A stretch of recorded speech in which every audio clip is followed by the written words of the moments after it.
ಪ್ರಿಯ ಸೋದರರೇ, ಬ್ರಹ್ಮ ಹತ್ಯೆ ದೋಷ ಪರಿಹಾರಕ್ಕಾಗಿ ರಾಜಸೂಯಕ್ಕೆ ಬದಲಾಗಿ ಬೇರೆ ಒಂದು ಯಾಗವನ್ನು ಯೋಚಿಸಿ ನನಗೆ ತಿಳಿಸುವುದಾಗಿ ಹೇಳಿದ್ದೀರಿ. ಹೌದು ಸಹೋದರ, ನಾವು ಬಹಳ ಹೊತ್ತು ಆಲೋಚಿಸಿದೆ. ಕಡೆಗೆ ಒಂದು ಪರಿಹಾರ ದೊರೆಯಿತು. ಅದು ನಿನಗೆ ಉಚಿತವೆನಿಸಿದರೆ ನೀನು ಆಚರಿಸಬಹುದು. ಯಾವ ಪರಿಹಾರ ಹೇಳು ಲಕ್ಷ್ಮಣ. ಸಹೋದರ, ನೀನು ಅಶ್ವಮೇಧ ಯಾಗವನ್ನು ಏಕೆ ಮಾಡಬಾರದು? ಅದು ಸಮಸ್ತ ಪಾಪಗಳನ್ನು ಪರಿಹರಿಸಬಲ್ಲ ಪರಮ ಪವಿತ್ರವಾದ ಯಜ್ಞ. ಅದನ್ನು ಸಾಮಾನ್ಯರು ಆಚರಿಸುವುದು ದುಷ್ಕರವೇ. ನಿನ್ನ ಕೀರ್ತಿ ಮಹಿಮೆಗಳಿಗೆ ಅದೇ ತಕ್ಕುದೆಂದು ನನ್ನ ಅಭಿಪ್ರಾಯ. ಲಕ್ಷ್ಮಣ, ನಿನ್ನ ಮಾತು ಉಚಿತವಾಗಿದೆ.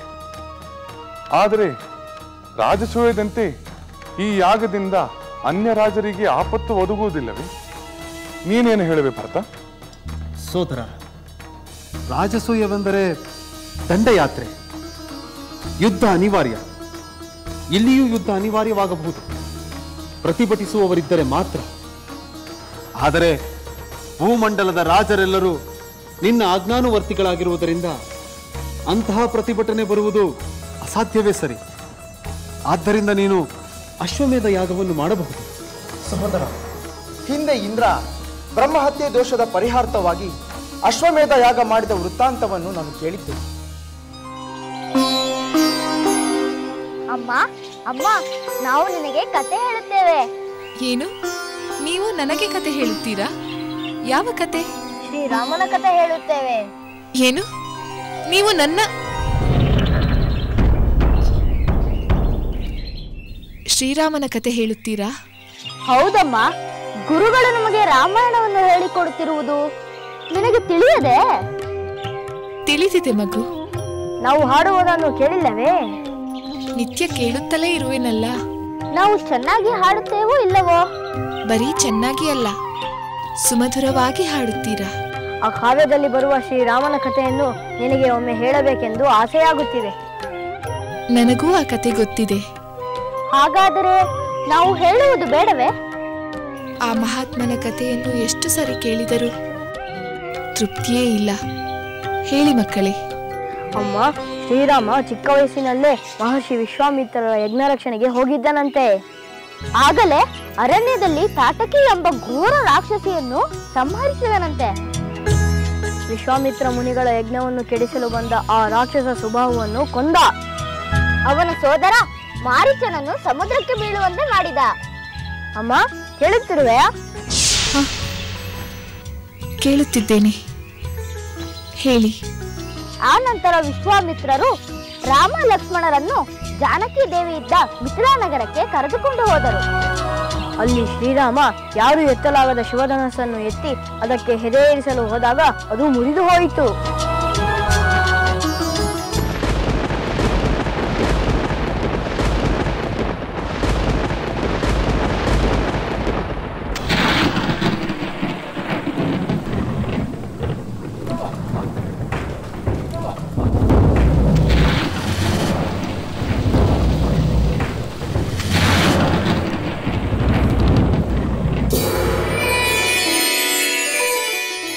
ಅಮ್ಮ ಅಮ್ಮ ಅಮ್ಮ ಅಮ್ಮ,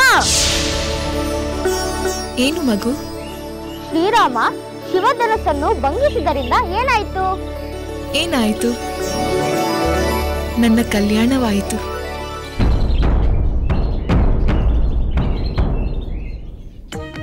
ಅಮ್ಮ, ಏನು ಹೇಳುತ್ತಿರುವೆ? ಅದರಿಂದ ಜಾನಕಿಯ ಕಲ್ಯಾಣವಾಯ್ತಲ್ಲವೇ? ಹೌದು ಹೌದು, ಜಾನಕಿಯ ಕಲ್ಯಾಣವಾಯಿತು. ಮತ್ತೆ ನನ್ನ ಕಲ್ಯಾಣವಾಯಿತೆಂದೆ? ಲೋಕದ ಕಲ್ಯಾಣವಾಯಿತೆಂದು ಹೇಳಲು ಹೋದೆ. ಆ ಲೋಕದಲ್ಲಿ ನಾವೂ ಇದ್ದೇವಲ್ಲವೇ? ನಿಜ, ನಿನ್ನ ಮಾತು ನಿಜ. ರಾಮ ಜಾನಕಿಯರ ಕಲ್ಯಾಣ ಲೋಕ ಕಲ್ಯಾಣಕ್ಕೆ ನಾಂದಿಯಾಯಿತು.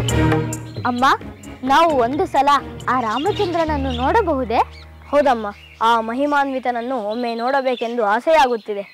ಬರೀ ನೋಡುವುದಲ್ಲ, ಕಣ್ತುಂಬ ಹೃದಯ ತಣಿಯುವಂತೆ ನೋಡಬೇಕು. ಏಕಾಗಬಾರದು? ನಿಮ್ಮ ಪುಣ್ಯ ಫಲ ನೀಡಿದಾಗ ನಿಮಗೆ ಆ ಭಾಗ್ಯ ಖಂಡಿತ ದೊರೆಯುತ್ತದೆ. ನಮಗೆ ಆ ಭಾಗ್ಯ ದೊರೆತಾಗ ನಿನ್ನನ್ನು ಜೊತೆಯಲ್ಲೇ ಕರೆದುಕೊಂಡು ಹೋಗುತ್ತೇವೆ. ಹೌದಮ್ಮ, ಆ ಮಹಿಮಾವಂತನನ್ನು ಕಾಣುವುದೇ ಪುಣ್ಯವಲ್ಲವೇ? ಇಲ್ಲ ಮಕ್ಕಳೇ, ನಾನು ಎಲ್ಲಿಗೂ ಬರುವುದಿಲ್ಲ. ಏಕಮ್ಮ, ನಿನಗೆ ಶ್ರೀರಾಮನನ್ನು ನೋಡುವ ಆಸೆ ಇಲ್ಲವೇ? ನಿಜವಾಗಲೂ ಅವನ ಕತೆ ಕೇಳಿದ ಮೇಲೆ ಯಾರಿಗೆ ಆದರೂ ನೋಡಬೇಕೆಂಬ ಆಸೆ ಆಗುತ್ತದೆ. ಆ ಶ್ರೀರಾಮನನ್ನು ನಿಮ್ಮಲ್ಲೇ ಕಾಣುತ್ತೇನೆ. ನಿತ್ಯ ನೀವು ಹಾಡುತ್ತಿರುವ ಕಥೆಯಲ್ಲೇ ಕಾಣುತ್ತಿದ್ದೇನೆ. ಸರಿ, ಬರೀ ಮಾತೇ ಆಯಿತು. ನೀವು ಹೋಗಿ ಸ್ವಲ್ಪ ಹೊತ್ತು ಆಟವಾಡಿಕೊಂಡು ಬನ್ನಿ. ಹಾಗೇ ಆಗಲಮ್ಮ, ನಾಳೆ ಶ್ರೀರಾಮನ ಕಥೆಯನ್ನು ಮುಂದುವರಿಸುತ್ತೇವೆ. ಹೋಗಿ ಬನ್ನಿ.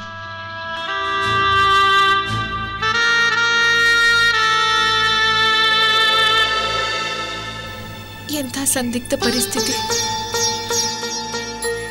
ನನ್ನ ಮಕ್ಕಳಿಗೆ ಹೇಗೆ ಉತ್ತರ ಹೇಳಲಿ? ಅವರೇ ನಿಮ್ಮ ತಂದೆ ಎಂದು ಹೇಳಲಾಗದ ಈ ನತದೃಷ್ಟ ತಾಯಿಯ ವೇದನೆ ಯಾರಿಗೂ ಬರಬಾರದು.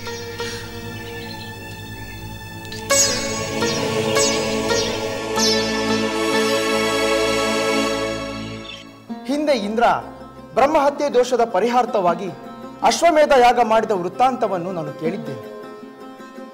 ಅದು ನಿಜ. ಆ ಸಂದರ್ಭವೇನೆಂದು ನಿನಗೆ ತಿಳಿದಿದೆಯೇ ಲಕ್ಷ್ಮಣ? ತಿಳಿದಿದೆ. ದೇವತೆಗಳಿಗೆ ಆಪತ್ಕಾರಿಯು ಮಹಾವೀರನೂ ಆದ ವೃತ್ತಾಸುರನನ್ನು ದೇವೇಂದ್ರ ಸಂಹರಿಸಿದ. ಅವನು ಬ್ರಾಹ್ಮಣನಾದ್ದರಿಂದ ಬ್ರಹ್ಮಹತ್ಯೆ ದೋಷ ಉಂಟಾಗಿ ಮೂರ್ಛಿತನಾದ ದೇವೇಂದ್ರನಿಗೆ ಬಹಳ ಹೊತ್ತು ಎಚ್ಚರವೇ ಆಗಲಿಲ್ಲವಂತೆ. ಅವನು ಲೋಕದ ಎಲ್ಲೆಯ ಆಚೆ ಗಾಢಾಂಧಕಾರ ಕವಿದಿದ್ದ ಪ್ರದೇಶದಲ್ಲಿ ಬುದ್ಧಿಗೆಟ್ಟು ಹಾವಿನಂತೆ ಹೊರಳಾಡುತ್ತಾ ಸ್ವಲ್ಪ ಸಮಯ ಕಳೆಯಬೇಕಾಯಿತಂತೆ. ನಿನ್ನ ಮಾತು ನಿಜ ಲಕ್ಷ್ಮಣ. ಅವನ ದೋಷದಿಂದ ಬಹಳ ಕಠಿಣವಾದ ಯಾತನೆ ಪಡಬೇಕಾಯಿತು. ಆಗ ದೇವತೆಗಳು ತಮ್ಮ ಗುರು ಬೃಹಸ್ಪತಿಯನ್ನು ಅಲ್ಲಿಗೆ ಕರೆದುಕೊಂಡು ಹೋದರು. ದೇವೇಂದ್ರನ ಸ್ಥಿತಿಯನ್ನು ಕಂಡು ಅವರು ಚಿಂತಾಕ್ರಾಂತರಾದರು. ನಂತರ ಬೃಹಸ್ಪತಿಯ ಸೂಚನೆಯಂತೆ ದೇವತೆಗಳು ಇಂದ್ರನನ್ನೇ ಮುಂದೆ ಮಾಡಿಕೊಂಡು ಅಶ್ವಮೇಧ ಯಾಗವನ್ನು ಮಾಡಲಾರಂಭಿಸಿದರು. ಯಜ್ಞ ಪೂರ್ಣವಾಗುತ್ತಿದ್ದಂತೆ ಬ್ರಹ್ಮಹತ್ಯ ದೋಷದಿಂದ ಇಂದ್ರ ಮುಕ್ತನಾದ. ಆದ್ದರಿಂದ ನೀನು ಅಶ್ವಮೇಧ ಯಾಗವನ್ನು ಮಾಡುವುದು ಉಚಿತವಾಗಿದೆ. ಹೌದು ಸೋದರ, ಇಂದ್ರನ ದೋಷವೇ ನಿವಾರಣೆ ಆಯ್ತೆಂದ ಮೇಲೆ ನಿನ್ನ ದೋಷವೂ ನಿವಾರಣೆಯಾಗುವುದು. ನಿಮ್ಮ ಮಾತು ಸರಿಯಾಗಿದೆ. ಅಶ್ವಮೇಧದ ಪ್ರಭಾವದ ಬಗ್ಗೆ ನಾನು ಹಲವು ಪ್ರಸಂಗಗಳನ್ನು ಕೇಳಿದ್ದೇನೆ. ಅಶ್ವಮೇಧ ಯಾಗವನ್ನು ಮಾಡುವುದು ನೀವು ಹೇಳಿದಂತೆ ಉಚಿತವಾಗಿದೆ. ಇನ್ನೇಕೆ ತಡ? ನಾವು ಕಾರ್ಯಾರಂಭ ಮಾಡಬಹುದಲ್ಲವೇ? ಆದರೆ ಅದಕ್ಕೆ ಮೊದಲು ನಮ್ಮ ಕುಲಗುರುಗಳಾದ ವಸಿಷ್ಠರೊಂದಿಗೆ ಚರ್ಚಿಸಿ ನಂತರ ಮುಂದುವರಿಯೋಣ. ಹೌದು ಸೋದರ, ಮೊದಲು ಆ ಕೆಲಸವಾಗಬೇಕು.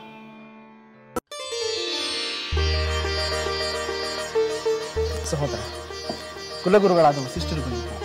ಪ್ರಣಾಮಗಳು ಗುರುದೇವ. ಸಕಲ ಸನ್ಮಂಗಳಾನಿ ಭವಂತು. ದಯಮಾಡಿ ಆಸೀನರಾಗಿ.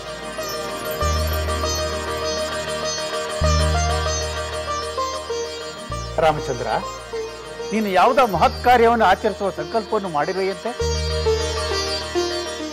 ತಮ್ಮ ಮಾತು ಸತ್ಯ ಗುರುದೇವ. ಅದರ ಬಗೆಗೆ ನಾನು ನನ್ನ ಸೋದರರಾದ ಲಕ್ಷ್ಮಣ ಮತ್ತು ಭರತರೊಂದಿಗೆ ಸಮಾಲೋಚಿಸಿದೆ. ಬಹುದಿನಗಳಿಂದ ನನ್ನನ್ನು ಕಾಡುತ್ತಿರುವ ದುಗುಡ ನಿವಾರಣೆಗೆಂದು ನಾನು ಒಂದು ಮಹತ್ ಕಾರ್ಯವನ್ನು ಯೋಚಿಸಿದ್ದೇನೆ. ರಾಮಚಂದ್ರ, ನಿನಗೂ ದುಗುಡವೇ? ಸರ್ವರ ದುಗುಡವನ್ನು ಪರಿಹರಿಸಬಲ್ಲ ನಿನಗೆ ದುಗುಡವೆಂದರೆ ಅಚ್ಚರಿಯಾಗುತ್ತದೆ. ಇರಲಿ, ಅದಾವ ದುಗುಡ? ಅದರ ಪರಿಹಾರಕ್ಕೆ ಯಾವ ಆಲೋಚನೆ? ಗುರುದೇವ, ನಿಮಗೆ ತಿಳಿದಿರುವಂತೆ ರಾವಣ ಬ್ರಹ್ಮಕುಲದವನು. ಮಹರ್ಷಿ ಪುಲಸ್ತ್ಯರ ಮೊಮ್ಮಗ, ವಿಷ್ಣುವಸುವಿನ ಮಗ. ಅವನ ಸಂಹಾರದಿಂದ ನನಗೆ ಬ್ರಹ್ಮಹತ್ಯೆ ದೋಷ ಅಂಟಿಕೊಂಡಿತೆಂಬ ದುಗುಡ ನನ್ನನ್ನು ಕಾಡುತ್ತಿದೆ. ಯಜ್ಞ ಯಾಗಾದಿಗಳಿಂದ ಅದನ್ನು ಪರಿಹರಿಸಿಕೊಳ್ಳಲು ನಾನು ಯೋಚಿಸಿದ್ದೇನೆ. ರಾಮಚಂದ್ರ, ರಾಜನಾಗಿ ನೀನು ಯಜ್ಞ ಯಾಗಾದಿಗಳನ್ನು ಮಾಡುವುದು ಸೂಕ್ತವೇ. ಆದರೆ ದುಷ್ಟನಾದ ರಾವಣನ ಸಂಹಾರದಿಂದ ಬ್ರಹ್ಮಹತ್ಯಾ ದೋಷ ಉಂಟಾಯಿತೆಂದು ಭಾವಿಸುವುದು ಅಗತ್ಯವಿಲ್ಲ. ಆ ಕಾರಣವನ್ನು ಮರೆತರು ಯಜ್ಞ ಯಾಗಾದಿಗಳನ್ನು ಮಾಡುವುದರಿಂದ ಇನ್ನಷ್ಟು ಲೋಕ ಕಲ್ಯಾಣ ಮಾಡಿದಂತಾಗುತ್ತದೆ. ಗುರುದೇವ, ಹಾಗಾದ್ರೆ ನೀವು ನಮ್ಮ ಆಪ್ತರಾದ ಇತರ ಮಹರ್ಷಿಗಳ ನೇತೃತ್ವದಲ್ಲಿ ನಾನು ಸಂಕಲ್ಪಿಸಿರುವ ಯಜ್ಞವನ್ನು ಯಶಸ್ವಿಗೊಳಿಸುತ್ತಿರಲ್ಲವೇ? ಅದನ್ನು ಕೇಳಬೇಕೆ ರಾಮಚಂದ್ರ? ನಾನು ರಘುವಂಶದ ಕುಲಗುರು. ಅದಕ್ಕಿಂತಲೂ ಮಿಗಿಲಾಗಿ ಪುರುಷೋತ್ತಮನಾದ ನೀನು ಮಾಡುವ ಯಾವುದೇ ಧರ್ಮ ಕಾರ್ಯಗಳಲ್ಲಿ ಭಾಗವಹಿಸುವುದು ನನ್ನ ಭಾಗ್ಯ. ಇರಲಿ, ಯಾವ ಯಜ್ಞವನ್ನು ಮಾಡಬೇಕೆಂದು ಸಂಕಲ್ಪ ಮಾಡಿದ್ದೀಯೇ? ಬಹುಶಃ ಅದು ಮಹಾಯಜ್ಞವೇ ಇರಬೇಕು. ಗುರುದೇವ, ನಾನು ಮೊದಲು ರಾಜಸೂಯ ಯಾಗ ಮಾಡಬೇಕೆಂದುಕೊಂಡಿದ್ದೆ. ಆದರೆ ಅದರಲ್ಲಿನ ಪ್ರತಿಕೂಲ ಅಂಶಗಳ ಬಗ್ಗೆ ನನ್ನ ಸೋದರರು ಗಮನ ಸೆಳೆದರು. ಕಡೆಗೆ ಅವರ ಸಲಹೆಯಂತೆ ನಾನು ಅಶ್ವಮೇಧ ಯಾಗವನ್ನು ಮಾಡಲು ನಿರ್ಧರಿಸಿದ್ದೇನೆ. ನಿನ್ನ ಆಲೋಚನೆ ಸೂಕ್ತವಾಗಿದೆ ರಾಮಚಂದ್ರ. ಹಿಂದೆ ಹಲವಾರು ರಾಜ ಮಹಾರಾಜರು ಅಶ್ವಮೇಧ ಯಾಗವನ್ನು ಮಾಡಿ ಅತ್ಯುತ್ತಮವಾದ ಫಲಗಳನ್ನೇ ಪಡೆದಿದ್ದಾರೆ. ಗುರುದೇವ, ನಿಮ್ಮ ಸಮ್ಮತಿಯಿಂದ ನನಗೆ ಬಹಳ ಸಂತೋಷವಾಗಿದೆ. ಈ ಯಾಗಕ್ಕೆ ಬೇಕಾದ ಸಲಕರಣೆಗಳು ಮತ್ತು ಮಾಡಬೇಕಾದ ವ್ಯವಸ್ಥೆಗಳ ಬಗ್ಗೆ ನೀವು ತಿಳಿಸಿಕೊಡಬೇಕಾಗಿ ಪ್ರಾರ್ಥಿಸುತ್ತೇನೆ. ರಾಮಚಂದ್ರ, ಅಶ್ವಮೇಧ ಯಾಗಕ್ಕೆ ಬೇಕಾದ ಸಲ್ಲಕ್ಷಣಗಳಿಂದ ಕೂಡಿದ ಅಶ್ವ ಹಾಗೂ ಇತರ ವಸ್ತುಗಳ ಬಗ್ಗೆ ನಾನು ವಿವರವಾಗಿ ನಿನಗೆ ತಿಳಿಸುತ್ತೇನೆ. ಆದರೆ ಇಲ್ಲೊಂದು ತೊಡಕಿದೆ.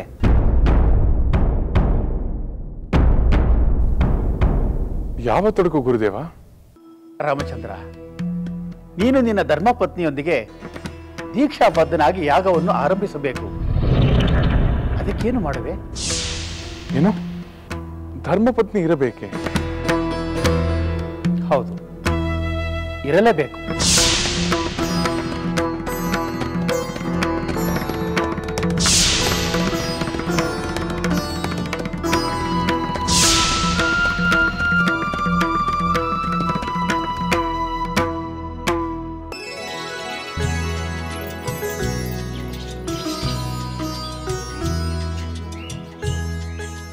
ಪೂಜ್ಯರಿಗೆ ಪ್ರಣಾಮಗಳು.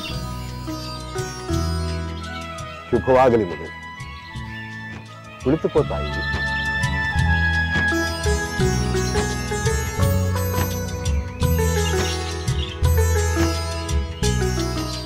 ಏನೋ ಹೇಳಲು ಬಂದಂತಿದೆ.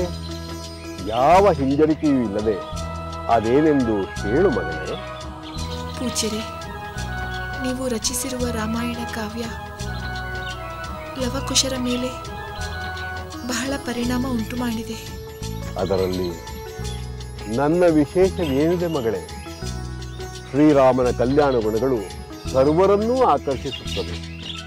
ಲವಕುಶರಿಗೆ ನಿಂತಲ್ಲಿ ಕುಳಿತಲ್ಲಿ ರಾಮನದ್ದೇ ನೆನಪು.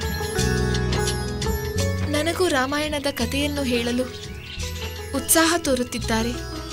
ಅದರಿಂದ ಸಹಜವಾಗಿ ನಿನಗೂ ಸಂತೋಷವಾಗಿರುತ್ತದೆ ಅಲ್ಲವೇ? ಖಂಡಿತ ಸಂತೋಷವಾಗುತ್ತಿದೆ, ಅಪಾರವಾದ ಸಂತೋಷವಾಗುತ್ತಿದೆ. ಆದರೆ ಅವರ ಆಸೆಯನ್ನು ಕೇಳುತ್ತಿದ್ದರೆ ಭಯವಾಗುತ್ತಿದೆ. ನಿನಗೆ ಭಯ ಹುಟ್ಟಿಸುವಂತ ಯಾವ ಆಸೆಯನ್ನು ವ್ಯಕ್ತಪಡಿಸಿದರು ಮಗಳೇ? ಅವರು ಶ್ರೀರಾಮನ ಸದ್ಗುಣಗಳಿಂದ ಪ್ರಭಾವಿತರಾಗಿದ್ದಾರೆ. ಅವರ ತಂದೆ ಎಂದು ಅರಿಯದೆ ಅವರನ್ನು ಕಾಣುವ ಆಸೆಯಿಂದಿದ್ದಾರೆ. ನೀನೇಕೆ ಭಯಪಡಬೇಕು? ನಿನ್ನ ಮಕ್ಕಳ ಆಸೆ ಸಹಜವಾಗಿದೆ. ಶ್ರೀರಾಮನ ಕಾವ್ಯವನ್ನು ಹಾಡುತ್ತಾ ದಿನನಿತ್ಯ ನನ್ನಿಂದ ಕೇಳುತ್ತಾ ಒಮ್ಮೆ ಅವರನ್ನು ನೋಡಬೇಕೆಂದು ಬಯಸುವುದರಲ್ಲಿ ತಪ್ಪೇನಿದೆ ಮಗಳೇ? ಅದು ಹೇಗೆ ಸಾಧ್ಯ ಪೂಜ್ಯರೇ? ಇದರಲ್ಲಿ ಸಾಧ್ಯವಾಗದಿರುವಂಥದ್ದು ಏನಿದೆ ಮಗಳೇ? ಹೌದು ಪೂಜ್ಯರೇ, ನನ್ನ ಸ್ವಾಮಿ ನನ್ನನ್ನು ತ್ಯಜಿಸಿದ್ದಾರೆ. ನನ್ನ ಮಕ್ಕಳೆಂಬ ಕಾರಣಕ್ಕೆ ಅವರನ್ನು ತ್ಯಜಿಸಬಹುದು. ಅದಲ್ಲದೆ ಪತಿಯಿಂದ ತ್ಯಜಿಸಲ್ಪಟ್ಟವಳೆಂದು ತಿಳಿದರೆ ನನ್ನ ಮಕ್ಕಳು ನನ್ನ ಬಗ್ಗೆ ಯಾವ ರೀತಿ ಯೋಚಿಸಬಹುದು ಎಂದು ನೆನೆದರೆ ಭಯವಾಗುತ್ತದೆ. ಮಗಳೇ, ನೀನು ಯಾವ ಅಪರಾಧವನ್ನು ಮಾಡಿದವಳಲ್ಲ. ನಿನ್ನ ಮಕ್ಕಳು ಯಾವ ಅಪರಾಧವನ್ನು ಮಾಡಿದವರಲ್ಲ. ಮುಂದೆಯೂ ಮಾಡುವುದಿಲ್ಲ. ಶ್ರೀರಾಮಚಂದ್ರನಿಂದ ನಿನ್ನ ಮಕ್ಕಳಿಗೆ ತೊಂದರೆಯಾಗುತ್ತದೆ ಎಂಬ ಆತಂಕವನ್ನು ಬಿಡು. ಆದರೆ ನನ್ನ ಮಕ್ಕಳು ನನ್ನ ಸ್ವಾಮಿಯ ದರ್ಶನಕ್ಕಾಗಿ ಹಂಬಲಿಸುತ್ತಿದ್ದಾರೆ. ಅದನ್ನು ಈಡೇರಿಸುವುದು ಹೇಗೆ? ಆ ಸಂದರ್ಭದಲ್ಲಿ ಏನಾದರೂ ಅಚಾತುರ್ಯ ನಡೆಯಬಹುದಲ್ಲವೇ? ಮಗಳೇ, ಇಂತಹ ಚಿಂತೆಗಳನ್ನು ಬಿಡು. ನಿನ್ನ ಮಕ್ಕಳಿಗೆ ತಮ್ಮ ತಂದೆಯ ಬಗ್ಗೆ ಪ್ರೀತಿ, ಅಭಿಮಾನ, ಗೌರವಗಳು ಬೆಳೆಯಬೇಕೆಂದು ನಿನ್ನ ಬಯಕೆ ಅಲ್ಲವೇ? ಹೌದು ಪೂಜ್ಯರೇ, ಅದು ನನ್ನ ಆಸೆ. ಅದರ ಮೊದಲ ಹೆಜ್ಜೆ ಇದು. ನಿನ್ನ ಮಕ್ಕಳಿಗೆ ಶ್ರೀರಾಮ ತನ್ನ ತಂದೆ ಎಂದು ಗೊತ್ತಿಲ್ಲದಿದ್ದರೂ ಅವನ ಮೇಲಿನ ಪ್ರೀತಿ, ಭಕ್ತಿ, ಅಭಿಮಾನದಿಂದ ಅವನನ್ನು ನೋಡಬೇಕೆಂದು ಬಯಸುತ್ತಾರೆ. ಸೂಕ್ತ ಸಮಯದಲ್ಲಿ ಅದು ಸಾಧ್ಯವಾಗುವಂತೆ ನಾವೇ ಮಾರ್ಗದರ್ಶನ ನೀಡುತ್ತೇವೆ. ಅಂದರೆ ನನ್ನ ಮಕ್ಕಳು ಅವರ ತಂದೆಯನ್ನು ನೋಡುವುದು ಸಾಧ್ಯವಾಗುತ್ತದೆಯೇ? ಖಂಡಿತ ಸಾಧ್ಯವಾಗುತ್ತದೆ.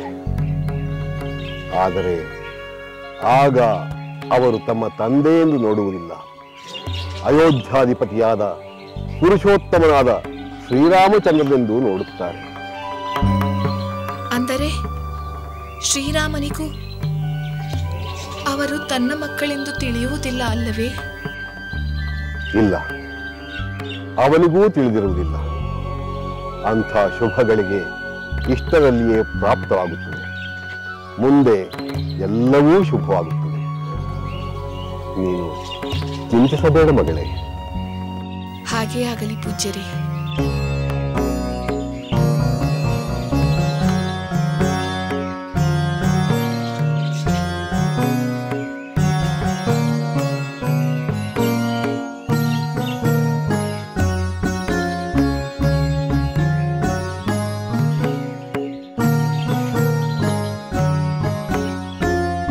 ರಾಮಚಂದ್ರ, ಧರ್ಮಶಾಸ್ತ್ರದ ಸಂಪ್ರದಾಯದಂತೆ ಯಜ್ಞ ಯಾಗಾದಿಗಳನ್ನು ಸಪತ್ನಿಕನಾಗಿ ಮಾಡುವುದು ಪದ್ಧತಿ. ಸಂಪ್ರದಾಯವನ್ನು ಉಲ್ಲಂಘಿಸುವ ಕಾರ್ಯವನ್ನು ನೀನು ಮಾಡಲಾರಿ ಎಂಬುದು ನನ್ನ ಭಾವನೆ. ಹೌದು ಗುರುದೇವ, ನಾನು ಎಂದು ಧರ್ಮ, ಶಾಸ್ತ್ರ, ಸಂಪ್ರದಾಯಗಳಿಗೆ ವಿರುದ್ಧವಾಗಿ ಹೋಗುವುದಿಲ್ಲ. ಹಾಗಾದರೆ ಈಗೇನು ಮಾಡುತ್ತಿ? ಅಶ್ವಮೇಧ ಯಾಗದ ಪ್ರಯತ್ನದಿಂದ ಹಿಂದೆ ಸರಿಯುತ್ತೀಯಾ? ಇಲ್ಲ ಗುರುದೇವ, ಹಿಂದೆ ಸರಿಯುವ ಮನಸ್ಸಿಲ್ಲ. ನನ್ನ ದೋಷ ಪರಿಹಾರಕ್ಕೆ ನಾನು ಅಶ್ವಮೇಧ ಯಾಗವನ್ನು ಮಾಡಲೇಬೇಕು. ರಾಮಚಂದ್ರ, ನೀನು ಈ ಯಾಗವನ್ನು ಮಾಡಲೇಬೇಕಾದರೆ ನಿನ್ನ ಪತ್ನಿಯೊಂದಿಗೆ ಮಾಡಬೇಕು. ಅದಕ್ಕೆ ಇರುವುದು ಒಂದೇ ದಾರಿ. ನಿನ್ನ ಪತ್ನಿ ಸೀತೆಯನ್ನು ಕರೆಸಿಕೊಳ್ಳಲೇಬೇಕು. ಇಲ್ಲದಿದ್ದರೆ ಮತ್ತೊಂದು ವಿವಾಹವನ್ನು ಮಾಡಿಕೊಳ್ಳಬೇಕಾಗುತ್ತದೆ. ಇಲ್ಲ ಗುರುದೇವ, ಅದೆಂದಿಗೂ ಸಾಧ್ಯವಿಲ್ಲ. ನಾನು ಇನ್ನೊಂದು ವಿವಾಹವನ್ನು ನನ್ನ ಕನಸಿನಲ್ಲಿ ಯೋಚಿಸಲಾರೆ. ನಾನು ನನ್ನ ಏಕಪತ್ನಿ ವ್ರತವನ್ನು ಎಂದಿಗೂ ಮೀರಲಾರೆ. ರಾಮಚಂದ್ರ, ಈ ನಿನ್ನ ವೃತನಿಷ್ಠೆಯನ್ನು ಮೆಚ್ಚುತ್ತೇನೆ. ಹಾಗೆಯೇ ಯಜ್ಞದ ಸಂಪ್ರದಾಯವನ್ನು ಮೀರುವಂತೆಲ್ಲ ಎನ್ನುವುದು ಅಷ್ಟೇ ಸತ್ಯ. ಸಹೋದರ, ನಾನೊಂದು ಮಾತು ಹೇಳಲೆ? ಹೇಳು ಲಕ್ಷ್ಮಣ. ಯಾವುದಾದರೂ ದಾರಿ ಇದ್ದರೆ, ಅದು ಸಾಧುವಾದರೆ ನಾನು ಖಂಡಿತ ಸಂತೋಷ ಪಡುತ್ತೇನೆ. ಸಹೋದರ, ಅತ್ತಿಗೆಯನ್ನು ಮರಳಿ ಸ್ವೀಕರಿಸಿ ಬಿಟ್ಟರೆ ಎಲ್ಲ ಸಮಸ್ಯೆಯೂ ಸುಲಭವಾಗಿ ಪರಿಹಾರವಾಗುವುದಲ್ಲವೇ? ಬೇಕಾದರೆ ನಾನೇ ಹೋಗಿ ಅತ್ತಿಗೆಯನ್ನು ಕರೆದುಕೊಂಡು ಬರುತ್ತೇನೆ. ಸಾಧ್ಯವಿಲ್ಲ ಲಕ್ಷ್ಮಣ, ಅದೆಂದಿಗೂ ಸಾಧ್ಯವಿಲ್ಲ. ಪುರಜನರ ಅಪವಾದಕ್ಕೆ ಮಾನ್ಯತೆ ನೀಡಲೆಂದು ನಾನೇ ಸೀತೆಯನ್ನು ತ್ಯಜಿಸಿ ನಾನೇ ಅವಳನ್ನು ಕರೆದು ತಂದರೆ ನಾನು ನನ್ನ ಪ್ರಜೆಗಳನ್ನು ವಂಚಿಸಿದಂತಾಗುತ್ತದಲ್ಲವೇ? ನಾನು ನನ್ನ ಸ್ವಾರ್ಥಕ್ಕಾಗಿ ನನ್ನ ಆದರ್ಶಗಳನ್ನು ಮೀರಲಾರೆ ಸೋದರ, ಎಂದಿಗೂ ಮೀರಲಾರೆ. ರಾಮಚಂದ್ರ, ಪರಿಸ್ಥಿತಿ ಜಟಿಲವಾಗುತ್ತಿದೆ. ಸೀತೆಯನ್ನು ಕರೆದು ತರುವುದಿಲ್ಲ, ಯಾಗವನ್ನು ಮಾಡಬೇಕೆಂದರೆ ಹೇಗೆ? ಹೌದು ಗುರುದೇವ, ಹಾಗೆ ಆಗಬೇಕು. ಇದಕ್ಕೆ ನೀವೇ ಏನಾದರೂ ಒಂದು ಸೂಕ್ತವಾದ ಪರಿಹಾರವನ್ನು ಸೂಚಿಸಬೇಕು. ಈಗ ನೀವೇ ನನಗೆ ಮಾರ್ಗದರ್ಶಕರು. ಮಕ್ಕಳೇ, ಈ ದಿನ ರಾಮಾಯಣ ಕಾವ್ಯ ಗಾಯನಕ್ಕೆ ಬದಲಾಗಿ ನಿಮಗೆ ಇನ್ನೊಂದು ಪ್ರಮುಖ ವಿಷಯವನ್ನು ತಿಳಿಸಬೇಕೆಂದಿದ್ದೇನೆ. ಹೇಳಿ ಗುರುಗಳೇ, ನೀವು ಹೇಳುವ ವಿಷಯನ್ನು ನಾವು ಶ್ರದ್ಧೆಯಿಂದ ಕೇಳುತ್ತೇವೆ.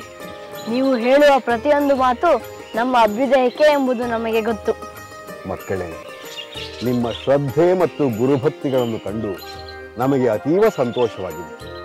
ರಾಮಲಕ್ಷ್ಮಣರು ಕೂಡ ಚಿಕ್ಕಂದಿನಲ್ಲಿ ಗುರು ಹಿರಿಯರನ್ನು ಕಂಡರೆ ಭಕ್ತಿಯಿಂದ ನಡೆದುಕೊಳ್ಳುತ್ತಿದ್ದರು. ವಿಶ್ವಾಮಿತ್ರರ ಜೊತೆಯಲ್ಲಿ ಯಜ್ಞ ರಕ್ಷಣೆಗೆ ಹೋದಾಗ ಅವರು ಹೇಗೆ ನಡೆದುಕೊಂಡರೆಂಬುದು ನಿಮಗೆ ಗೊತ್ತಿದೆ ಅಲ್ಲವೇ? ಗೊತ್ತು ಗುರುದೇವ.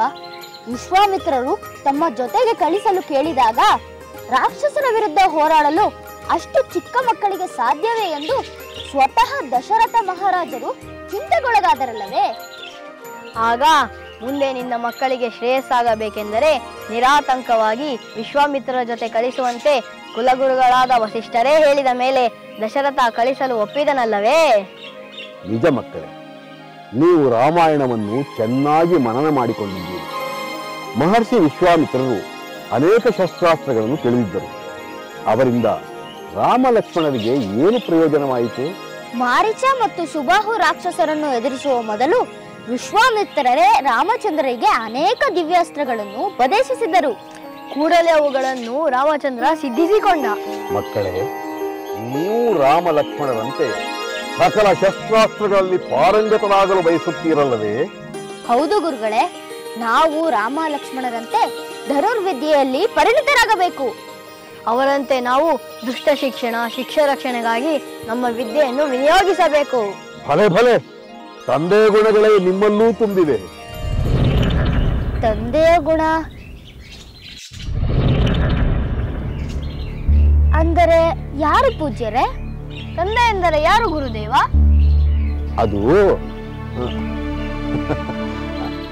ಅದು ರಾಜನೇ ಪ್ರಜೆಗಳ ಪಾಲಿಗೆ ತಂದೆಯಲ್ಲವೇ?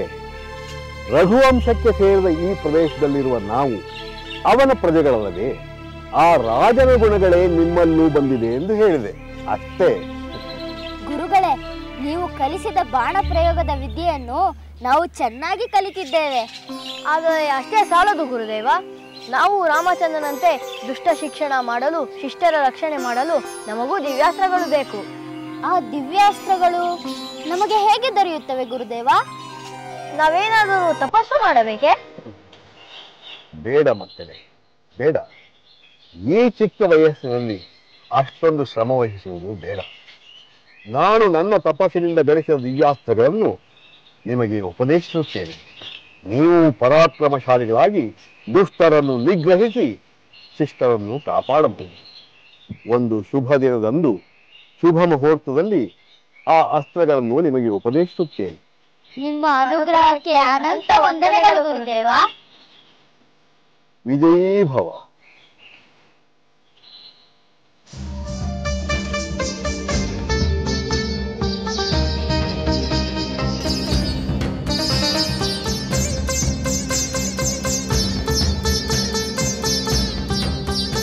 ಹೀಗೆ ಮಾಡಬಹುದು.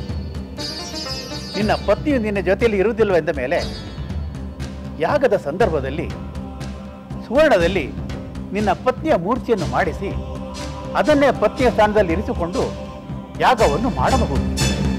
ಹೌದೇ? ಅದು ಸಾಧ್ಯವೇ? ಸಾಧ್ಯ ರಾಮಚಂದ್ರ. ಈಗಿರುವುದು ಅದೊಂದೇ ದಾರಿ. ಹಾಗೆ ಆಗಲಿ ಗುರುದೇವ, ನೀವು ಹೇಳಿದಂತೆಯೇ ಮಾಡುತ್ತೇನೆ. ನೀವು ನನ್ನ ಸಮಸ್ಯೆಯನ್ನು ಪರಿಹರಿಸಿದಿರಿ. ಲಕ್ಷ್ಮಣ, ಕೂಡಲೇ ನಿನ್ನ ಅತ್ತಿಗೆಯ ಸುವರ್ಣ ಮೂರ್ತಿಯನ್ನು ಮಾಡಿಸುವ ಎಲ್ಲ ವ್ಯವಸ್ಥೆಗಳನ್ನು ಮಾಡು. ಹಾಗೆ ಆಗಲಿ ಸಹೋದರ. ರಾಮಚಂದ್ರ, ನಾನಿನ್ನು ಬರುತ್ತೇನೆ. ಅಶ್ವಮೇಧ ಯಾಗದ ಉಳಿದ ವಿವರಗಳನ್ನು ಆನಂತರ ತಿಳಿಸುತ್ತೇನೆ. ಶುಭವಾಗಲಿ.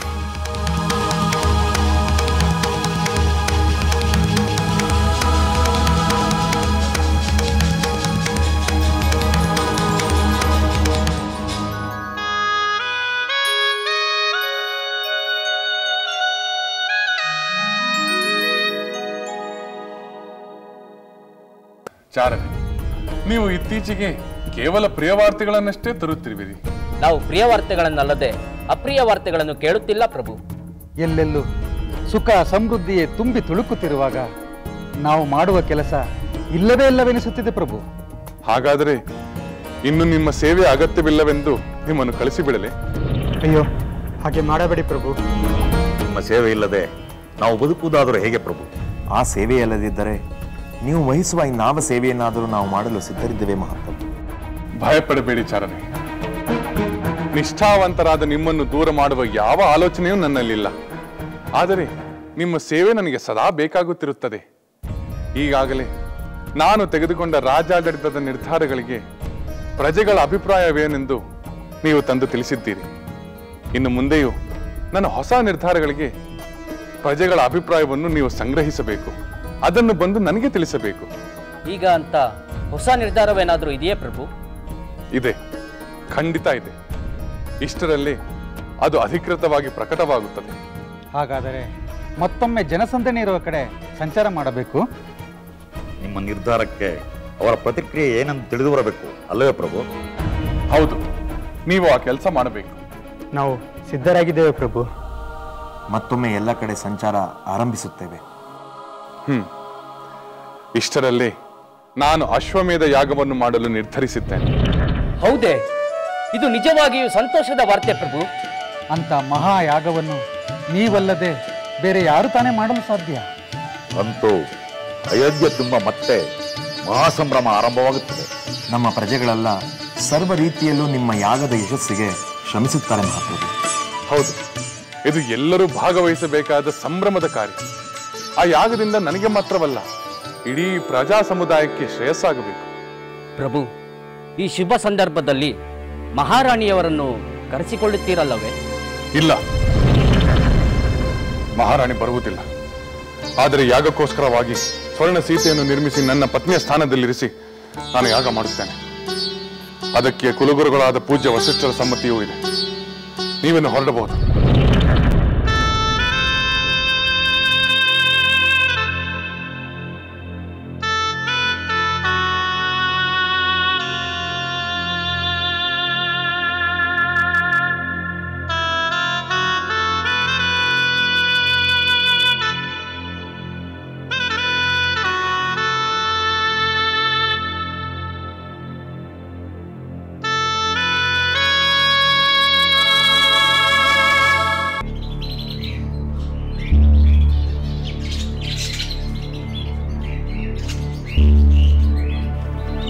ನನಗೆ ತುಂಬ ವಿಷಾದವಾಗುತ್ತಿದೆ. ದೇವತೆ ಅಂತ ಮಹಾರಾಣಿಯವರಿದ್ದು ಚಿನ್ನದ ಮೂರ್ತಿ ಮಾಡಿ ಯಾಗ ಮಾಡುವುದೇ? ಜೀವಂತ ಪತ್ನಿ ಅರಣ್ಯದಲ್ಲಿ ಕಷ್ಟಪಡುತ್ತಿರುವಾಗ ಇಲ್ಲಿ ಚಿನ್ನದ ಪತ್ನಿಯನ್ನು ಮಾಡುವುದು ಯಾವ ಪುರುಷಾರ್ಥಕ್ಕೆ? ಏನು ಮಾಡುವುದು? ನಾವು ಆ ಮೂರ್ಖ ಅಗಸನ ಮಾತುಗಳನ್ನು ಕೇಳಿದ್ದು ಈ ಅನರ್ಥಕ್ಕೆ ಕಾರಣವಾಯಿತು. ಬರೀ ಕೇಳಿ ಸುಮ್ಮನಿರಲಿಲ್ಲ ನಾವು. ಅದನ್ನು ಪ್ರಭುಗಳಿಗೆ ಹೇಳಿದ್ದರಿಂದಲೇ ಇಷ್ಟೆಲ್ಲ ಆಯಿತು. ಆದರೆ ನಾವು ಪ್ರಭುಗಳಿಗೆ ಹೇಳದೆ ಇರಲಾಗುತ್ತಿರಲಿಲ್ಲವಲ್ಲ? ಹೌದು, ಒಳ್ಳೆಯ ಮಾತುಗಳೇ ಇರಲಿ, ಕೆಟ್ಟ ಮಾತುಗಳೇ ಇರಲಿ, ಎಲ್ಲವನ್ನು ಸ್ಪಷ್ಟವಾಗಿ ಹೇಳಬೇಕೆಂದು ರಾಜಾಜ್ಞೆಯಾಗಿತ್ತಲ್ಲವೇ? ಪ್ರಭುಗಳ ಮುಂದೆ ನಿಂತರೆ ಸುಳ್ಳು ಹೇಳುವ ಧೈರ್ಯವಾದರೂ ಬರುತ್ತದೆಯೇ? ಆದದ್ದೆಲ್ಲ ಆಗಿ ಹೋಯಿತು. ಈಗ ನಾವೇನಾದರೂ ಒಳ್ಳೆಯದನ್ನು ಮಾಡಲಾಗುವುದಿಲ್ಲವೇ? ನಮ್ಮಂದೇನಾಗುತ್ತದೆ? ಮಹಾರಾಣಿಯವರಿಗೆ ಇಂಥ ದುಸ್ಥಿತಿ ಒದಗಿತ್ತಲ್ಲ ಎಂದು ಸಂಕಟ ಪಡಬಹುದು ಅಷ್ಟೇ. ಅಲ್ಲ, ಪ್ರಜೆಗಳ ಮಾತಿನಿಂದ ತಾನೇ ನಮ್ಮ ಪ್ರಭು ಮಹಾರಾಣಿಯವರನ್ನು ತೊರೆದದ್ದು. ಹೌದು, ಈಗ ಆ ಪ್ರಜೆಗಳೇ ಪರಿತಪಿಸಬೇಕು. ಪ್ರಜೆಗಳಿಗಿಂತ ಆ ಮೂರ್ಖ ಅಗಸ ಎಂಥ ಹೀನ ಮಾತುಗಳನ್ನಾಡಿದೆ ಎಂದು ನಾಚಿಕೆಯಿಂದ ಕುಗ್ಗಿ ಹೋಗಬೇಕು. ಅದಕ್ಕೆ ನಾವೇನು ಮಾಡಬೇಕು? ನಮ್ಮ ಪ್ರಭುಗಳು ಮಹಾರಾಣಿಯವರ ಸ್ವರ್ಣ ಮೂರ್ತಿಯೊಂದಿಗೆ ಯಾಗ ಮಾಡುತ್ತಿರುವರೆಂದು ಎಲ್ಲರೂ ತಿಳಿದುಕೊಳ್ಳಬೇಕು. ಅವರೆಲ್ಲ ಮಹಾರಾಣಿಯವರನ್ನು ಪ್ರಭುಗಳು ಮರಳಿ ಕರೆತರಲಿ ಎಂದು ಹಾರೈಸಬೇಕು. ಆ ವಾರ್ತೆಯನ್ನು ನಾವು ಪ್ರಭುಗಳಿಗೆ ತಿಳಿಸಬೇಕು. ಆಗಲಾದರೂ ಪ್ರಭುಗಳ ನಿರ್ಧಾರ ಬದಲಾಗುವುದೇನೋ ನೋಡೋಣ.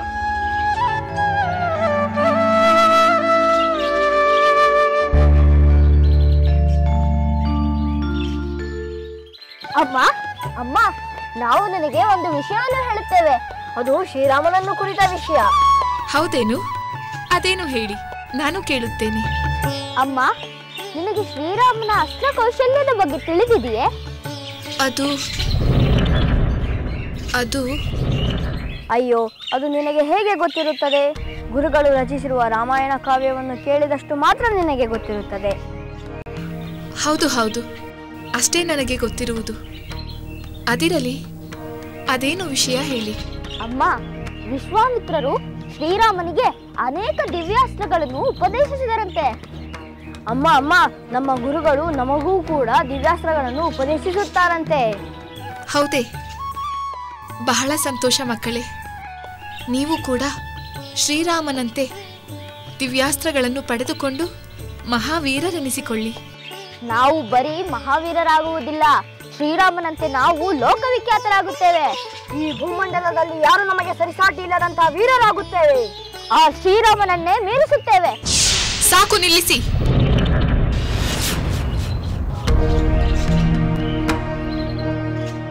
ಈ ವಯಸ್ಸಿಗೆ ಇಷ್ಟೊಂದು ಒಣಪ್ರತಿಷ್ಠೆ ತರವಲ್ಲ. ನಿಮಗೇನು ಗೊತ್ತು ಶ್ರೀರಾಮನ ಶಕ್ತಿ ಏನೆಂದು? 2.5 ಮುಹೂರ್ತದಲ್ಲಿ ಖರ ದೂಷಣರೊಂದಿಗೆ 14,000 ರಾಕ್ಷಸರನ್ನು ಕೊಂದ ವಿಷಯ ನಿಮಗೆ ಗೊತ್ತಿದೆಯೇ? ಅಂತಹ ವೀರನನ್ನು ಮೀರಿಸುತ್ತೇನೆ ಎನ್ನುವುದು ಅಹಂಕಾರದ ಮಾತು. ದಯಮಾಡಿ ಮನ್ನಿಸಮ್ಮ, ನಾವು ಹಾಗೆ ಮಾತನಾಡಬಾರದಾಗಿತ್ತು. ಸರಿ ಸರಿ, ಇನ್ನು ಮುಂದೆ ಮಾತನಾಡುವಾಗ ಎಚ್ಚರವಿರಲಿ. ಆ ಮಹಾನುಭಾವನ ಬಗ್ಗೆ ಮಾತನಾಡುವಾಗ ಭಕ್ತಿ ಗೌರವಗಳಿರಲಿ. ಹಗುರ ಮಾತು ಬೇಡ. ಹಾಗೆ ಆಗಲ್ಲಮ್ಮ, ನಾವಿನ್ನೆಂದೂ ಹಾಗೆ ಮಾತನಾಡುವುದಿಲ್ಲ. ಶ್ರೀರಾಮನಿಗೆ ಅಗೌರವ ತೋರಿಸುವುದಿಲ್ಲ. ಗುರುಗಳು ನಿಮಗೆ ಉಪದೇಶಿಸುವ ದಿವ್ಯಾಸ್ತ್ರಗಳನ್ನು ನೀವು ದುಷ್ಟ ನಿಗ್ರಹಕ್ಕೆ ಬಳಸಿ. ನಿಮಗೆ ಒಳ್ಳೆಯದಾಗಲಿ. ಅಮ್ಮ, ನಾನು ಒಂದು ಮಾತು ಕೇಳಲೆ? ಕೇಳು. ಶ್ರೀರಾಮ 2.5 ಮುಹೂರ್ತದಲ್ಲಿ 14,000 ರಾಕ್ಷಸರನ್ನು ಕೊಂದ ವಿಷಯ ನಿನಗೆ ಹೇಗೆ ತಿಳಿಯಿತು? ಅದು ಗುರುಗಳು ಬರೆದಿರುವ ರಾಮಾಯಣದಲ್ಲಿ ಇದೆಯಲ್ಲ? ಹೌದಮ್ಮ, ಅದೆಲ್ಲ ಆ ಕಾವ್ಯದಲ್ಲಿ ಇದೆ. ಸರಿ, ಸ್ವಲ್ಪ ಹೊತ್ತು ಹೋಗಿ ಆಟಾಡಿ. ಬನ್ನಿ ಹೋಗೋಣ.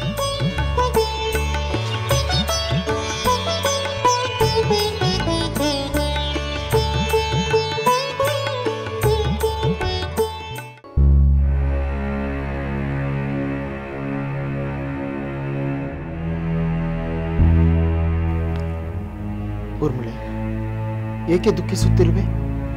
ಏನಾಯಿತು? ನನ್ನ ನಿರೀಕ್ಷೆ ಹುಸಿಯಾಯಿತು. ನನ್ನ ಆಸೆ ನಿರಾಸೆ ಆಯಿತು. ಯಾವ ನಿರೀಕ್ಷೆ, ಯಾವ ಆಸೆ? ನನ್ನ ಸಹೋದರಿ ಸೀತೆಯ ವಿಷಯದಲ್ಲಿ. ಅತ್ತಿಗೆಯ ವಿಷಯದಲ್ಲೇ? ಹೌದು, ನನ್ನ ಸಹೋದರಿ ಈಗಲಾದರೂ ಮರಳಿ ಬರಬಹುದೆಂಬ ನನ್ನ ನಿರೀಕ್ಷೆ ಹುಸಿಯಾಯಿತು. ಅತ್ತಿಗೆ ಮರಳಿ ಬರಬಹುದೆಂದು ನಿನ್ನಲ್ಲಿ ಯೋಚನೆ ಹೇಗೆ ಬಂತು? ನಿಮ್ಮ ಸಹೋದರ ಅಶ್ವಮೇಧ ಯಾಗವನ್ನು ಮಾಡಲು ನಿರ್ಧರಿಸಿಲ್ಲವೇ? ಆ ಯಾಗವನ್ನು ಸಪತ್ನೀಕನಾಗಿ ಮಾಡುವುದು ಪದ್ಧತಿಯಲ್ಲವೇ? ಆದ್ದರಿಂದಲೇ ಸೀತೆ ಮರಳಿ ಅಯೋಧ್ಯೆಗೆ ಬರುವಳೆಂದು ನಿರೀಕ್ಷಿಸಿದ್ದೆ. ಆದರೆ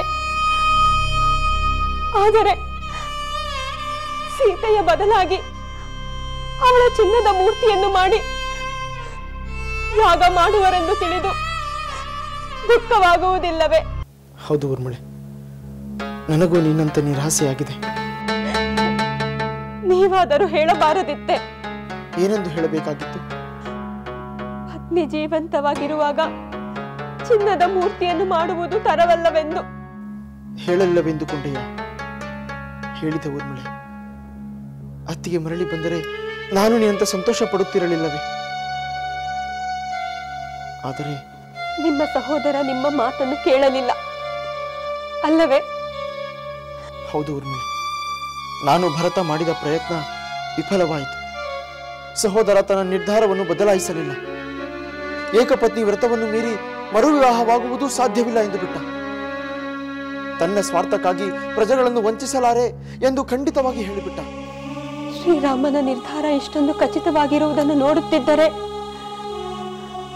ನಾವು ಮರಳಿ ಸೀತೆಯನ್ನು ಕಾಣುವುದನ್ನು ಮರೆತು ಬಿಡಬೇಕಾಗುತ್ತದೆ.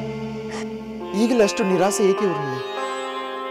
ಇಂದಲ್ಲ ನಾಳೆ ನಾವು ಅತ್ತಿಗೆಯನ್ನು ಮತ್ತೆ ನೋಡಬಹುದು. ಅದು ಸಾಧ್ಯವಾಗಬೇಕಾದರೆ ನೀವು ಮನಸ್ಸು ಮಾಡಬೇಕು. ನಾನು ಮನಸ್ಸು ಮಾಡಬೇಕೆ? ಏನೆಂದು? ನೀವು ನನ್ನನ್ನು ನನ್ನ ಸಹೋದರಿ ಸೀತೆ ಇರುವ ಕಡೆಗೆ ಕರೆದುಕೊಂಡು ಹೋಗಬೇಕು. ಊರ್ಮಿಳೆ, ಇದೇನು ನಿನ್ನ ಆಸೆ? ನಾನು ನನ್ನ ಸಹೋದರನ ಅನುಮತಿ ಇಲ್ಲದೆ ಏನನ್ನೂ ಮಾಡುವುದಿಲ್ಲವೆಂದು ನಿನಗೆ ತಿಳಿಯದೆ? ತಿಳಿದಿದೆ ಸ್ವಾಮಿ. ಅವರ ಒಪ್ಪಿಗೆಯನ್ನು ಪಡೆದೆ ನೀವು ನನ್ನನ್ನು ಕರೆದುಕೊಂಡು ಹೋಗಿ. ಸಾಧ್ಯವಿಲ್ಲ ಊರ್ಮಿಳೆ, ಸಹೋದರ ಅದಕ್ಕೆ ಅನುಮತಿ ಕೊಡುವುದಿಲ್ಲ. ಅದು ಅವನಿಗೆ ಇಷ್ಟವಾಗುವುದೂ ಇಲ್ಲ. ಹಿಂದೊಮ್ಮೆ ಅಂತ ಪ್ರಯತ್ನ ಮಾಡಿದಾಗ ಅವನು ಬೇಸರ ಮಾಡಿಕೊಂಡ. ಈಗ ಅದನ್ನೆಲ್ಲ ಮರೆತು ಯಾಗದ ಕಾರ್ಯದಲ್ಲಿ ಸಹಕರಿಸಬೇಕು ಅಷ್ಟೇ. ಲಕ್ಷ್ಮಣ ಪ್ರಭು, ಒಂದು ಸಂದೇಶವಿದೆ. ಒಳಗೆ ಬಂದು ಹೇಳು.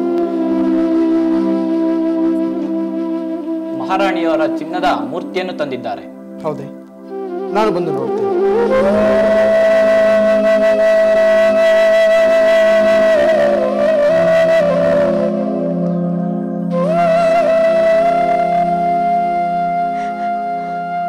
ಸೀತೆ, ಸಹೋದರಿ ಸೀತೆ, ನೀನು ಜೀವಂತವಾಗಿರುವಾಗಲೇ ನಿನ್ನನ್ನು ಮೂರ್ತಿಯ ರೂಪದಲ್ಲಿ ನೋಡಬೇಕೆ?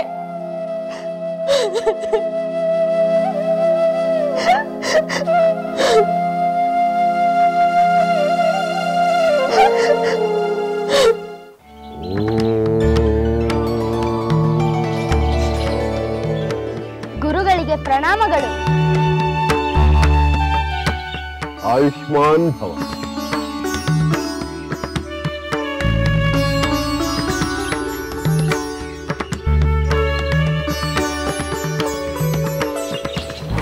ಮಕ್ಕಳೇ, ಶುದ್ಧಾಚಮನವನ್ನು ಮಾಡಿ ಬಂದಿದ್ದೀರಾ?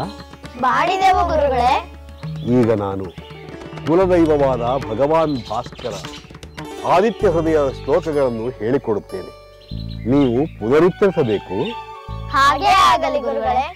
ಆದಿತ್ಯ ಹೃದಯಂ ಪುಣ್ಯಂ, ಆದಿತ್ಯ ಹೃದಯಂ ಪುಣ್ಯಂ, ಸರ್ವಶತ್ರು ವಿನಾಶನಂ, ಸರ್ವಶತ್ರು ವಿನಾಶನಂ, ಜಯಾವಹಂ ಜಪೇ ನಿತ್ಯಂ, ಜಯಾವಹಂ ಜಪೇ ನಿತ್ಯಂ, ಅಕ್ಷಯಂ ಪರಮಂ ಶುಭಂ, ಅಕ್ಷಯಂ ಪರಮಂ ಶುಭಂ, ಆದಿತ್ಯ ಸವಿತಾ ಸೂರ್ಯಃ, ಆದಿತ್ಯ ಸವಿತಾ ಸೂರ್ಯಃ, ಕದಃ ಪೂಷಾ, ಕದಃ ಪೂಷಾ, ಗಭಸ್ತಿಮಾನ್, ಗಭಸ್ತಿಮಾನ್, ಸುವರ್ಣ ಸದೃಶೋ ಭಾನುಃ, ಸುವರ್ಣ ಸದೃಶೋ ಭಾನುಃ, ಸ್ವರ್ಣರೇತಾ ದಿವಾಕರಃ, ಸ್ವರ್ಣರೇತಾ ದಿವಾಕರಃ. ಗುರುಗಳೇ, ನೀವು ಕುಲದೈವವೆಂದು ಸೂರ್ಯದೇವನ ಶ್ಲೋಕ ಹೇಳಿಸಿದರೆ, ಅಂದರೆ ಸೂರ್ಯ ನಮ್ಮ ಕುಲದೈವವೇ? ನಮ್ಮದು ಸೂರ್ಯ ಕುಲವೇ? ಮಕ್ಕಳೇ, ಹಾಗೆ ತಿಳಿದರೆ ತಪ್ಪೇನಿಲ್ಲ. ಆದರೆ ಒಂದು ಮಹತ್ವದ ಉಪದೇಶವನ್ನು ಪಡೆಯುವಾಗ ಶುದ್ಧಾಂತಃಕರಣದಿಂದ ಸೂರ್ಯದೇವನನ್ನು ಪ್ರಾರ್ಥಿಸಿದರೆ ಶ್ರೇಯಸ್ಸುಂಟಾಗುತ್ತದೆ.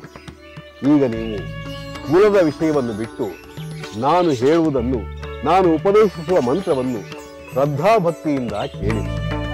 ಹಾಗೇ ಆಗಲಿ ಗುರುಗಳೇ. ನಿಮ್ಮಿಂದ ಯಾವ ಉಪದೇಶವನ್ನು ಪಡೆಯುವ ಭಾಗ್ಯ ನಮ್ಮದಾಗಿದೆ ಗುರುಗಳೇ. ಮಕ್ಕಳೇ, ಸಮಯ ಬಂದಾಗ ನಿಮಗೆ ನಾನು ಅಮೋಘವಾದ ದಿವ್ಯಾಸ್ತ್ರಗಳನ್ನು ಉಪದೇಶಿಸುವೆನೆಂದು ಹೇಳಿದ್ದೆನಲ್ಲವೇ? ಹೌದು ಗುರುಗಳೇ, ಹಾಗೆಂದು ಹೇಳಿದಿರಿ.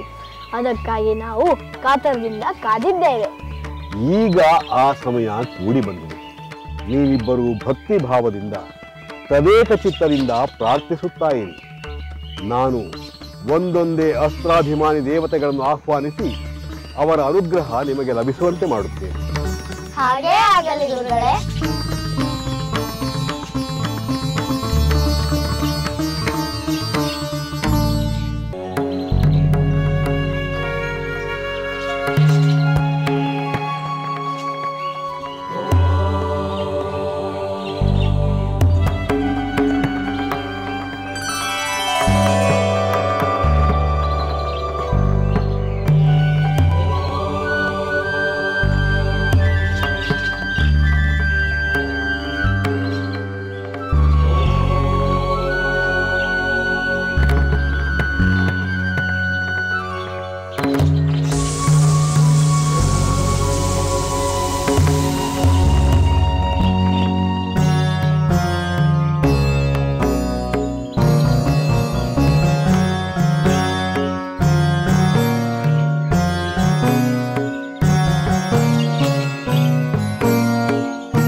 ಮಕ್ಕಳೇ, ಈಗ ನಿಮಗೆ ಅತ್ಯಂತ ಶಕ್ತಿಯುತವಾದ ದಿವ್ಯಾಸ್ತ್ರಗಳು ಕರಗತವಾಗಿವೆ. ಲೋಕದಲ್ಲಿ ನೀವೀಗ ಅತ್ಯಂತ ಶಕ್ತಿಶಾಲಿಗಳಾಗಿದ್ದೀರಿ. ಇದರಿಂದ ನಿಮಗೆ ಸಂತೋಷವಾಯಿತಲ್ಲವೇ? ಆಯಿತು ಗುರುಗಳೇ, ಬಹಳ ಸಂತೋಷವಾಯಿತು. ವಿಶ್ವಾಮಿತ್ರ ಮುನಿಗಳು ರಾಮ ಲಕ್ಷ್ಮಣರಿಗೆ ದಿವ್ಯಾಸ್ತ್ರಗಳನ್ನು ಉಪದೇಶಿಸಿದಂತೆ ನೀವು ನಮ್ಮ ಮೇಲೆ ಕೃಪೆ ತೋರಿದಿರಿ. ಅವರಂತೆ ನಾವು ಕೂಡ ದುಷ್ಟ ರಾಕ್ಷಸರ ಸಂಹಾರಕ್ಕೆ ಈ ದಿವ್ಯಾಸ್ತ್ರಗಳನ್ನು ಬಳಸುತ್ತೇವೆ. ಸಾವಧಾನ ಸಾವಧಾನ, ಆತುರ ಸಲ್ಲದು. ಶ್ರೀರಾಮನ ರಾಜ್ಯದಲ್ಲಿ ಯಾವ ರಾಕ್ಷಸರ ಉಪಟಳಕ್ಕೂ ಅವಕಾಶವಿಲ್ಲ. ಆ ರಾಕ್ಷಸರನ್ನೆಲ್ಲ ಶ್ರೀರಾಮನೇ ನಿಗ್ರಹಿಸಿದ್ದಾನೆ. ಆದರೆ ಒಂದು ಮಾತು ನೆನಪಿರಲಿ, ಈ ದಿವ್ಯಾಸ್ತ್ರಗಳನ್ನು ಬಳಸುವ ಪೂರ್ವದಲ್ಲಿ ವಿವೇಚನೆ ಅತ್ಯಗತ್ಯ. ಯಾರಿಂದಲಾದರೂ ಅಪಾಯ ಸಂಭವಿಸಿದಾಗ, ಯಾರಾದರೂ ನಿಮ್ಮ ಶಕ್ತಿ ಸಾಮರ್ಥ್ಯಗಳನ್ನು ಮೂದಲಿಸಿದಾಗ ನೀವು ನಿಮ್ಮ ಪರಾಕ್ರಮವನ್ನು ತೋರಿಸಬಹುದು.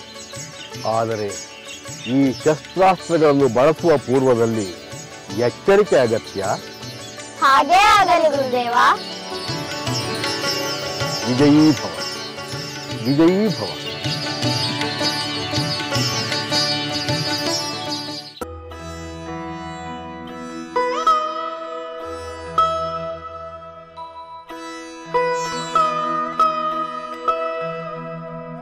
ಸಹೋದರ, ಬಂದೆಯ ಲಕ್ಷ್ಮಣ. ನಾನು ನಿನಗಾಗಿ ನಿರೀಕ್ಷೆ ಮಾಡುತ್ತಿದ್ದೆ. ಯಾಗದ ವಿಷಯವಾಗಿ ನಾನು ನಿನ್ನೊಂದಿಗೆ ಮಾತನಾಡಬೇಕಾಗಿತ್ತು. ಅದಕ್ಕೆ ಮೊದಲು ಯಾಗಕ್ಕೆ ಸಂಬಂಧಿಸಿದಂತೆ ಒಂದು ಮುಖ್ಯ ಕಾರ್ಯ ಮುಗಿದಿದೆ ಎಂದು ಹೇಳಲು ಬಂದೆ. ಯಾವ ಕಾರ್ಯ ಲಕ್ಷ್ಮಣ? ಅತ್ತಿಗೆಯ ಸ್ವರ್ಣಮೂರ್ತಿಯ ಕಾರ್ಯ. ಏನು? ಸೀತೆಯ ಸ್ವರ್ಣಮೂರ್ತಿ ಸಿದ್ಧವಾಗಿದೆಯೇ? ಹೌದು ಸಹೋದರ, ಶಿಲ್ಪಿಗಳು ಅದನ್ನು ಮುಗಿಸಿ ತಂದಿದ್ದಾರೆ. ಈಗ ಆ ಮೂರ್ತಿ ಎಲ್ಲಿದೆ? ಇನ್ನೊಂದು ಕೋಣೆಯಲ್ಲಿ ಇರಿಸಿದ್ದೇನೆ. ಹೌದೇ? ಅದನ್ನು ನೋಡೋಣ. ಆಗಲಿ.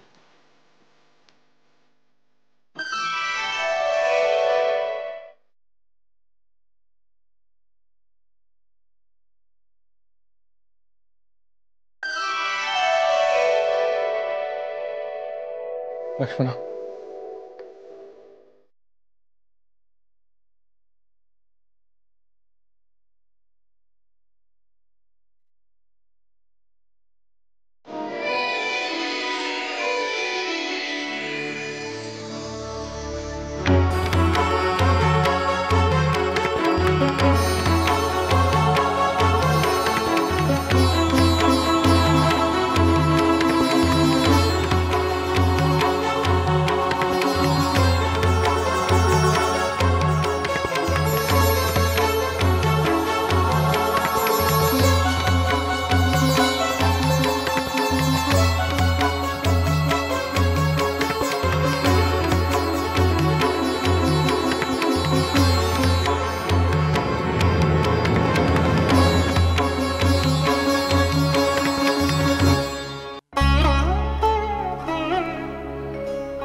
ಲಕ್ಷ್ಮಣ, ಏನು ಸಹೋದರ?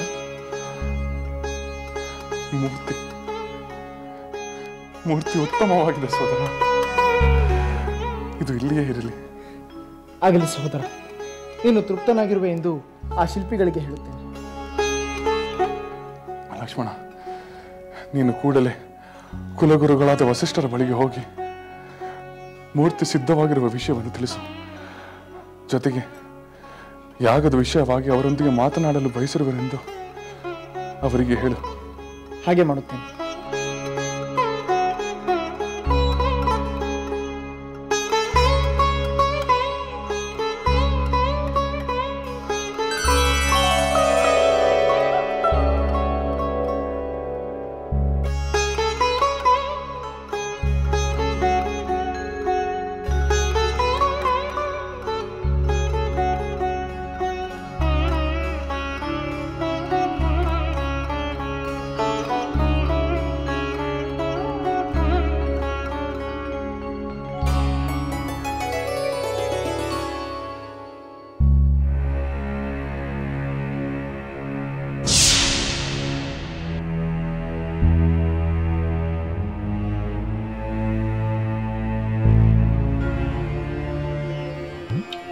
ಅವತಾರ ಪುರುಷನು ಅಳಬೇಕೆ ಸತಿಯ ವಿಯೋಗವ ನೆನೆದು ನೆನೆದು ಅನುಪಮ ವೀರನು ದುಃಖಿಸಬೇಕೆ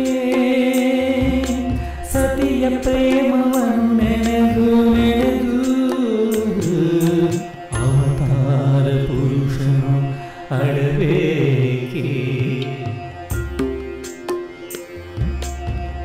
ಸತಿಪತಿ ಪ್ರೇಮ ಉನ್ನತ ನೀತಿಯ ಲೋಕವು ನೋಡಲೆಂದು